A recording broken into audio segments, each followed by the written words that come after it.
Hello friends, welcome back to my channel Guru Vashishtha institute. तो आज हम क्या पढ़ेंगे? आज हम पढ़ेंगे रोल ऑफ अकाउंटिंग। बहुत इजी है। हम आज अभी तक सारे टॉपिक्स क्लियर कर चुके हैं चैप्टर फर्स्ट के। तो उसमें हम अब क्या पढ़ने जा रहे हैं? रोल ऑफ अकाउंटिंग, जिसका पहला रोल है रोल ऑफ अ लैंग्वेज। मैंने आपको पहली वीडियोस में भी पढ़ाया है कि अकाउंटिंग क्या है। अकाउंटिंग होती है बिजनेस की लैंग्वेज। क्यों?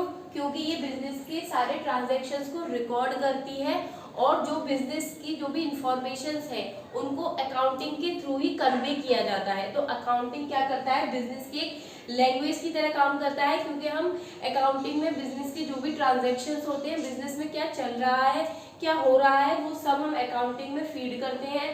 तो अकाउंटिंग ही है जो बिजनेस की एक लैंग्वेज की तरह काम करता है। और जो मतलब बिजनेस में जो भी हो रहा है वो किससे पता चलता है? हमें अकाउंटिंग से पता चलता है। तो अकाउंटिंग सारी इंफॉर्मेशन देता है हमें बिजनेस की, तो इसीलिए हमने अकाउंटिंग को क्या कहा है? बिजनेस की लैंग्वेज कहा है। तो ये एक रोल है, रोल ऑफ अ लैंग्वेज। तो हमने अकाउंटिंग को लैंग्वेज इसीलिए कहा है क्योंकि ये बिजनेस को दर्शाता है, बिजनेस की इंफॉर्मेशन बताता है कि बिजनेस में क्या चल रहा है और बिजनेस की जो भी इंफॉर्मेशन हमें कन्वे करता है। क्लियर हुआ आपको first point role of a language? Then come to the next point, role of determining the net profit. बहुत इजी है, पॉइंट पढ़ के ही समझ में आ रहा है कि अकाउंटिंग का एक रोल क्या होता है? ये नेट प्रॉफिट बताता है बिजनेस का। बिजनेस का जो भी नेट प्रॉफिट है, जो भी नेट लॉस है, उसको डिटरमाइन करता है। कैसे? प्रॉफिट एंड लॉस अकाउंट बनाता है। तो प्रॉफिट एंड लॉस अकाउंट जो भी मेंटेन होते हैं अकाउंटिंग में, उससे हमें पता चलता है कि बिजनेस में कितना प्रॉफिट हो रहा है, बिजनेस में कितना लॉस हो रहा है। क्लियर हुआ आपको second point? Now come to the third point, role of historical record. Role of historical record से क्या मतलब है? हिस्टोरिकल रिकॉर्ड, हम अकाउंटिंग में बिजनेस के जितने भी ट्रांजैक्शंस हो रहे हैं, फाइनेंशियल ट्रांजैक्शंस जो भी हो रहे हैं, मॉनेटरी ट्रांजैक्शंस जो भी हो रहे हैं, उसे हम रिकॉर्ड करते हैं।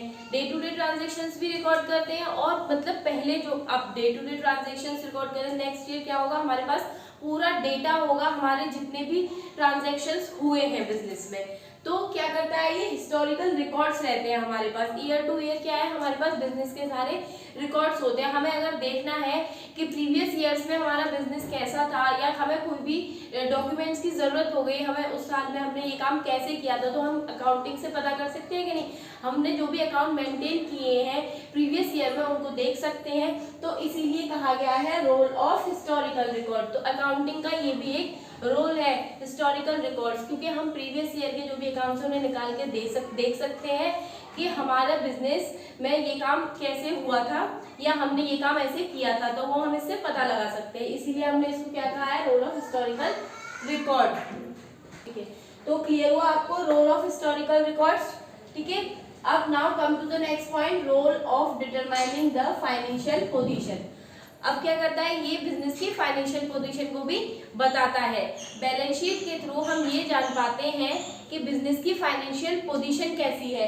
तो ये क्या बताता है? बिजनेस की फाइनेंशियल पोजीशन भी बताता है। जिस तरीके से ये नेट प्रॉफिट बताता है, उसी तरीके से ये बिजनेस की फाइनेंशियल पोजीशन भी बताता है, जिससे कि जो भी इंटरेस्टिंग पार्टीज हैं वो सही डिसीजन ले पाती हैं और इस अकाउंटिंग इंफॉर्मेशन का यूज करके जो हमारे न्यू इन्वेस्टर्स होते हैं वो भी इन्वेस्ट करते हैं। तो ये क्या डिटरमाइन करता है? ये हमारे बिजनेस की फाइनेंशियल पोजीशन को भी दर्शाता है कि हमारे बिजनेस की फाइनेंशियल पोजीशन साउंड है या हमारे बिजनेस की फाइनेंशियल पोजीशन खराब है। तो वो सब हमें किससे पता चलता है? अकाउंटिंग से पता चलता है। तो इसलिए ये भी इसका एक रोल है, role of determining the financial position. Clear हुआ आपको ये वाला point? Now come to the last point, role of information system. Role of information system, तो इसका ये बहुत ही अहम रोल है। इंफॉर्मेशन सिस्टम अकाउंटिंग मेंटेन ही इसलिए किया जाता है जिससे इसके थ्रू हम इंफॉर्मेशन पहुंचा सकें अपने इंटरनल पार्टीज को एज वेल एज अपनी एक्सटर्नल पार्टीज को। अकाउंटिंग में जो भी इंफॉर्मेशन फीड की जाती हैं वो सारी इंफॉर्मेशन काम आती हैं प्रॉपर डिसीजंस लेने के लिए रिलेटेड टू द बिजनेस। अगर हम किसी भी व्यक्ति को इंफॉर्मेशन पहुंचाएंगे ही नहीं तो बिजनेस रन ही नहीं हो पाएगा। मैनेजमेंट हुआ, ओनर्स हुए, जो भी एक्सटर्नल पार्टीज हुई हमारी, वो अकाउंटिंग इंफॉर्मेशन का यूज करके ही प्रॉपर डिसीजन ले पाती हैं, मैनेजमेंट भी इन्हीं इंफॉर्मेशन का यूज करके बिजनेस को स्मूथली रन कर पाते हैं और बिजनेस को ग्रो कर पाते हैं। तो आई होप आपको ये भी पॉइंट क्लियर हुआ होगा कि किस तरीके से इसको इंफॉर्मेशन सिस्टम कहा गया है। अकाउंटिंग जो भी डेटा मेंटेन करता है वो सारी इंफॉर्मेशन डिसीजन मेकिंग में यूज होती है और उसी इंफॉर्मेशन के बेसिस पे बिजनेस क्या होता है, स्मूथली रन होता है। आई होप आपको ये सारे पॉइंट्स क्लियर हुए होंगे। अगर फिर भी आपके कोई भी डाउट है आप मुझे कमेंट बॉक्स में भेज सकते हैं, मैं आपको फिर से ये सारे पॉइंट क्लियर कर दूंगी। Thank you, have a nice day. Please like, subscribe and share my channel.